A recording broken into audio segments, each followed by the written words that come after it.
द्वैतविशिष्टवादकुशवैरद्वैत भकृर्चितम् सारविचारचारुमनसं सङ्खावतं वल्लभम् स्वाप्तानाप्तसमस्तजीवसदयं ज्ञानाश्रयमाश्रयम् स्वाप्तानाप्तसमस्तजीवसदयं ज्ञानाश्रयमाश्रयम् वन्दे द्वैतगुरुं जगतां धीशङ्करं शङ्करम् वन्दे द्वैतगुरुं जगतां धीशङ्करं शङ्करम्। श्रुतिस्मृतिपुराणानाम् आलयं करुणालयं श्रुतिस्मृतिपुराणानाम् आलयं करुणालयं नमामि भगवत्पादशङ्करम् नमामि भगवत्पादशङ्करं लोकशङ्करं లోకశంకరం. శ్రీ గురుభ్యో నమః. శ్రీ శ్రవణ ఛానల్కి శ్రోతలందరికీ కూడాను మరొకసారి స్వాగతం. ఈరోజు మనం 296, 297 శ్లోకాన్ని చెప్పుకోబోతున్నాం. వికారిణాం సర్వవికారవేత్తా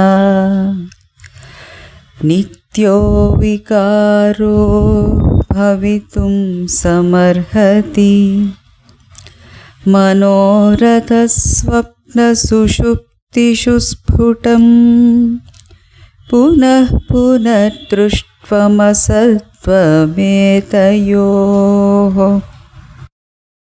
ఇప్పుడు దీని ప్రతిపదార్థాన్ని చూద్దాం మనం. వికారిణాం వికారము గల పదార్థము యొక్క సర్వ వికారవేత్త సమస్తములైన వికారములను తెలుసుకున్నది నిత్యః నిత్యమైనదిగాను అవికారః వికారరహితముగాను భవితుం అగుటచ సమర్హతి తగినది మనోరథ స్వప్న సుషుప్తిషు మనోరథ చింతా సమయమునందును స్వప్నమునందును సుషుప్తియందును ఏతయోః ఈ శరీరము తాలూకా అభిమానము యొక్క అసత్వమును స్ఫుటము స్పష్టముగా పునః పునః మాటికి మాటికిని ద్రష్టం చూడబడింది అంటున్నారు. తాత్పర్యం ఏమిటి అంటే అహంకారాది వికారాలైన వాటి యొక్క సమస్త వికారాలను తెలుసుకునేటటువంటిది నిత్యమైనది అవికారి కావాలి. దానికి వికారం అంటూ ఉండదు. మనోరథము స్వప్న సుషుప్తి కాలంలో ఈ స్థూల సూక్ష్మ శరీరాలు లేకుండా పోవడం మాటిమాటికి మనం చూస్తూనే ఉన్నాం. కాబట్టి ఈ అహం పదార్థాలు ఆత్మ ఎలా అవుతాయి అంటూ ఒక ప్రశ్నాత్మకమైన శ్లోకం అన్నమాట ఇది కూడాను.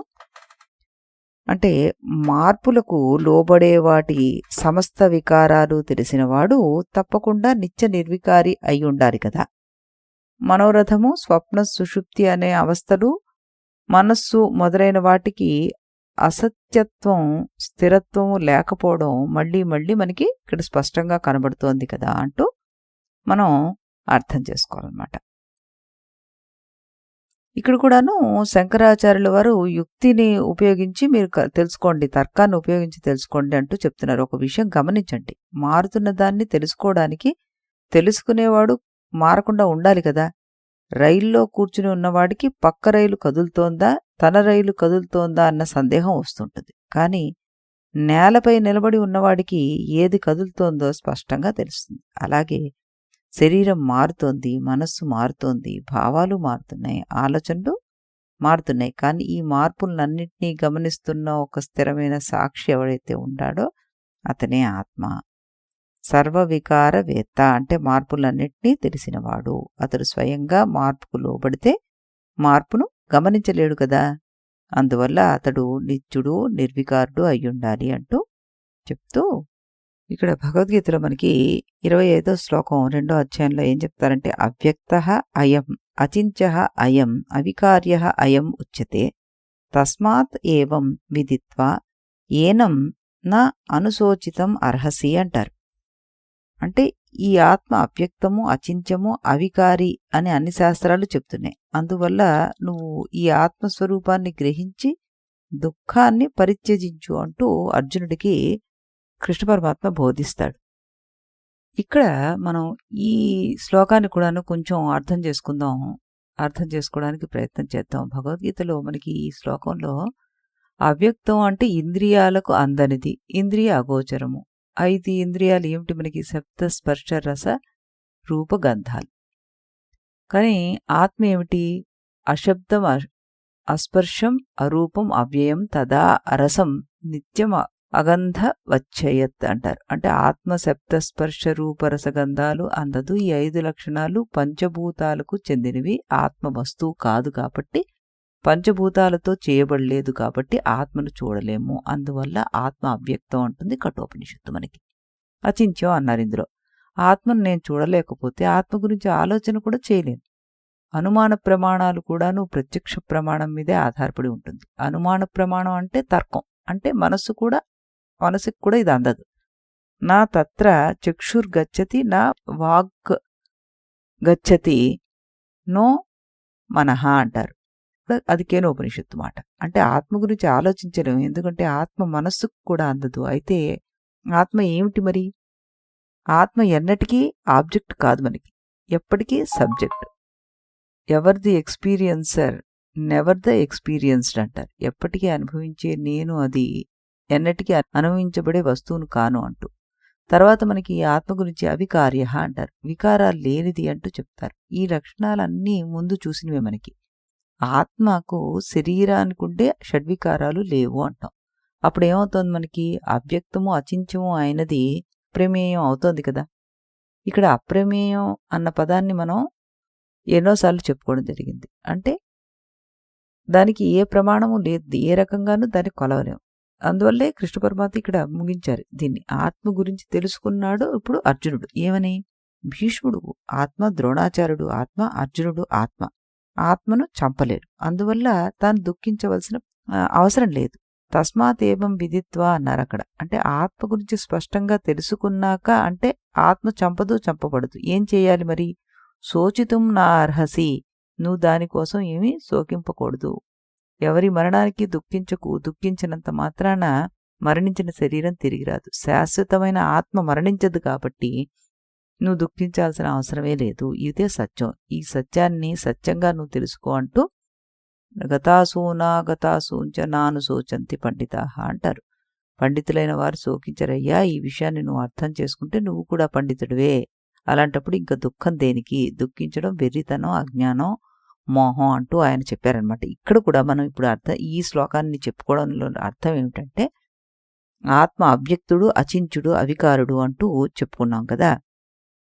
నిత్యుడు, మార్పులకి ఏది లోని కానిది అని చెప్పుకున్నప్పుడు మనం దాన్ని విడవడం అన్నది చాలా తొందరగా మనం శంకరాచార్యుల వారి మార్గంలోకి వెళ్ళగలుగుతాం అన్నది చెప్పడం జరుగుతుంది. ఈ శ్లోకంలోని నిత్యో అవికార అన్నారు. అంటే మన ఆత్మ అన్నది ఈ అవ్యక్తము, అచించము, అవికారి అన్నది ఏ విధంగా అయితే మనం భగవద్గీత ద్వారా మనం దాన్ని అర్థం చేసుకున్నాం అన్నమాట. ఇక్కడ దాని ముందు శ్లోకంలోనే మనకి అచ్ఛేద్య, అదాహ్య, అక్లేద్య, అశోష్య అంటూ చెప్తారు. అంటే శస్త్రాలు ఆత్మను ఛేదించలేవని, అగ్ని ఆత్మను దహించలేదని, నీరు ఆత్మను తడపలేదని, గాలి ఆత్మను ఆరిపోయేట్టుగా చేయట్లేదని ఇవన్నీ చెప్పుకొస్తారు.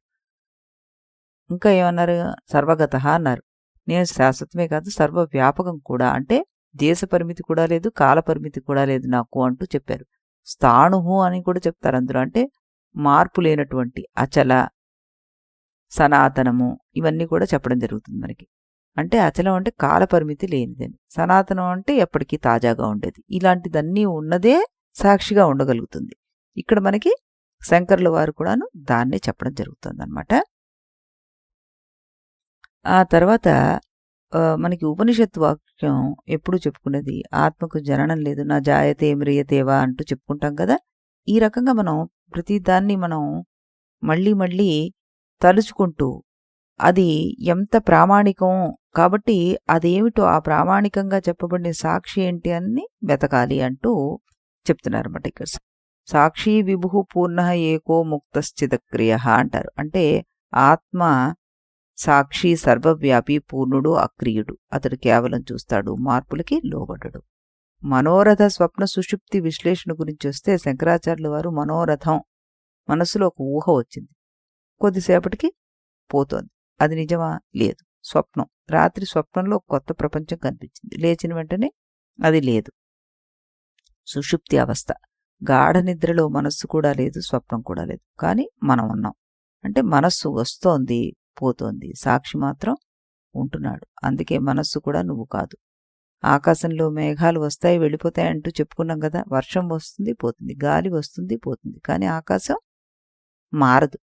అలాగే మనస్సులో కోపం వస్తుంది వెళ్తుంది, సంతోషం వస్తుంది వెళ్తుంది, దుఃఖం వస్తుంది వెళ్తుంది, కానీ వాటిని తెలుసుకుంటున్న సాక్షి మాత్రం మారడు అని మనం అర్థం చేసుకోవాలి. శంకరాచార్యులు వారు ఇక్కడ దృక్కు దృశ్య వివేకాన్ని పూర్తి చేస్తున్నారన్నమాట. ఏది గమనించబడదో అది దృక్, మనస్సు గమనింపబడుతోంది, అందువల్ల అది దృశ్యం. ఆత్మ గమనించేవాడు, అందువల్ల అది దృక్. దృక్ ఎప్పుడు కూడా దృశ్యం కాలేడు అంటూ చెప్పుకోవాలి. అందువల్ల ఆత్మ ఎప్పుడు మనస్సు కాదు. ఆలోచన వస్తోంది నాకు తెలుస్తోంది, పోతోంది నాకు తెలుస్తోంది, నిద్ర వస్తోంది నాకు తెలుస్తోంది, అంటే అన్నిటికీ సాక్షిగా ఉన్న నేను మారడం లేదు అన్న విషయాన్ని మనం ఇక్కడ గమనించుకోవాలి అంటూ శంకర్ల వారు సూచిస్తుంది అనమాట. ఇప్పుడు 297 శ్లోకాన్ని కూడాను మనం వినేద్దాం. అతోభిమానం త్యజమాంసపిండే పిండాభిమానిన్యపి బుద్ధికల్పితే కాలత్రయాపాధ్యమఖండబోధం జ్ఞాత్వా స్వమాత్మానముపైహి శాంతిం. ఇప్పుడు దీని ప్రతిపదార్థాన్ని చూద్దాం. అతః అనిత్యము వికారము ఒకట వలన అని అర్థం చేసుకోవాలంట. పైన దాన్ని బట్టి మాంసపిండే, మాంసపిండమునందును, బుద్ధి కల్పితే, బుద్ధి కల్పితమగు, పిండాభిమానాన్ని అపి అంటే దేహాభిమానము కల చిత్రబింబమునందును అభిమానము, ఆత్మత్వాభిమానము త్యజ విడువు అంటున్నారు. ఇంకేమంటున్నారు? అఖండ బోధం నిత్య జ్ఞాన స్వరూపమైనది యగు త్వమాత్మానం నీ సంబంధమైన ఆత్మను జ్ఞాత్వా తెలుసుకొని శాంతిం ఆత్యంతిక దుఃఖ నివృత్తిని ఉపైహి పొందు ముక్తుడిగా అంటూ ఇక్కడ చెప్పడం జరుగుతోంది అంటున్నారు. మరి దీని తాత్పర్యం ఈ పైన చెప్పిన వాటి మూలంగా ఏది అనిత్యుడు, అవికారుడు ఇవన్నీ చెప్పుకున్నాం కదా. ఆత్మ అంటే ఏంటో వాటిని బట్టి ఈ మాంసపిండమైన శరీరం మీద, దీని యొక్క బుద్ధి చేత కల్పితమైన అభిమానమైన జీవుని మీద అహం బుద్ధిని నువ్వు వదిలిపెట్టు. నీ ఆత్మను త్రికాలబాధ్యమైన దానిలాగా అఖండ జ్ఞాన స్వరూపంగా తెలుసుకొని శాంతిని పొందు అంటూ ఇక్కడ చెప్పడం జరుగుతుంది అన్నమాట. అంటే ఏం చెప్తున్నారు అంటే, అందువల్ల ఏది పైన చెప్పిన వాటి వల్ల ఈ మాంసపిండ శరీరం పైన ఉన్న అభిమానం, అలాగే బుద్ధి కల్పించిన అహంకార అభిమానాన్ని కూడా విడిచిపెట్టి 3 కాలాల్లోనూ ఎప్పుడూ బాధింపబడిన అఖండ చైతన్య స్వరూపం నీ నిజమైన ఆత్మని తెలుసుకుంటే నువ్వు పరమశాంతిని పొందుతావు అంటూ శంకర్ల వారు మనకి సూచిస్తున్నారన్నమాట. ఇప్పటి వరకు ఆయన ఏం చెప్పారు? నువ్వు శరీరం కాదు, మనస్సు కాదు, అహంకారం కాదు, నువ్వు స్వప్నంలో కనిపించేవాడివి కాదు, నువ్వు ఏ మార్పులకి లోబడేవాడివి కాదు.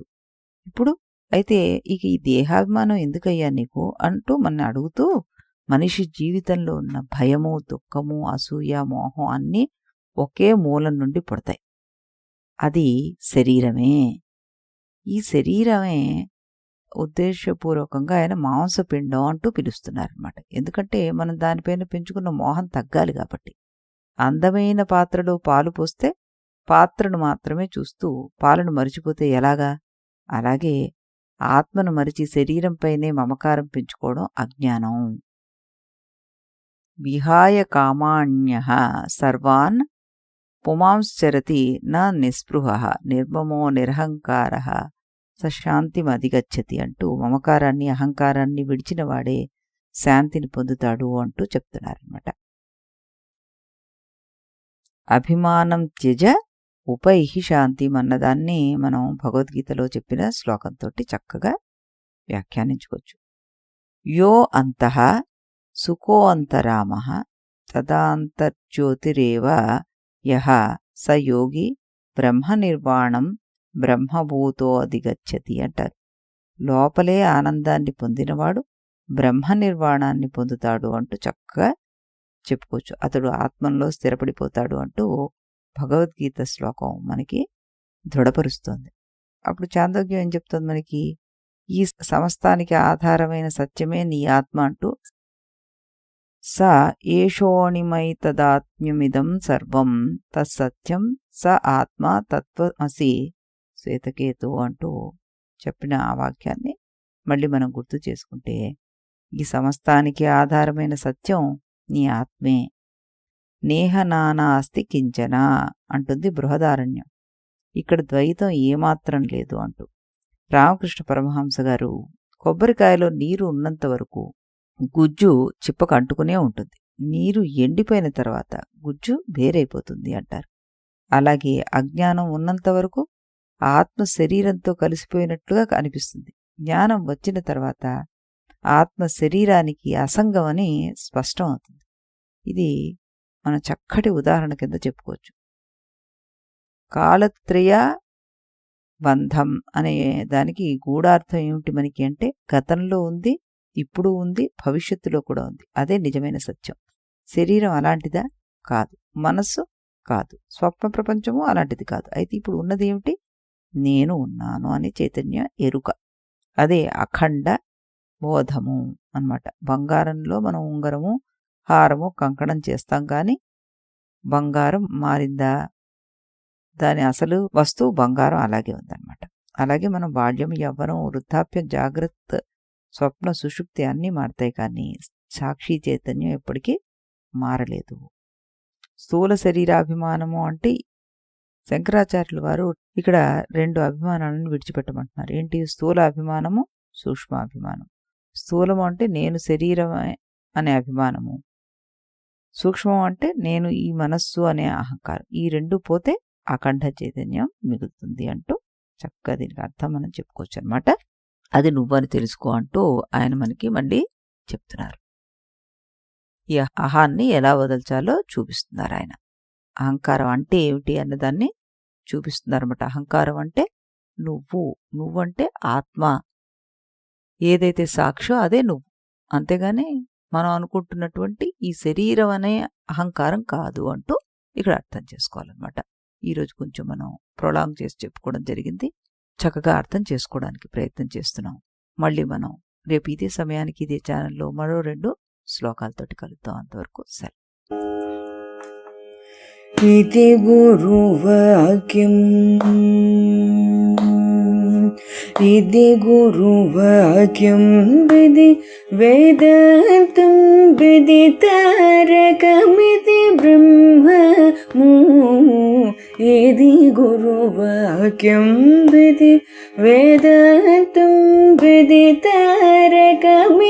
ब्रह्ममु इति मोदलिदि नडुमिदि तुदि తెలిసిన వాడేవాడుగా ఇది మొదలిది నడుమిది తుది తెలిసిన వాడేవాడుగా ఇది గురువాక్యం విధి వేదాంతం విదితారకమితి బ్రహ్మము ఇది గురువాక్యం.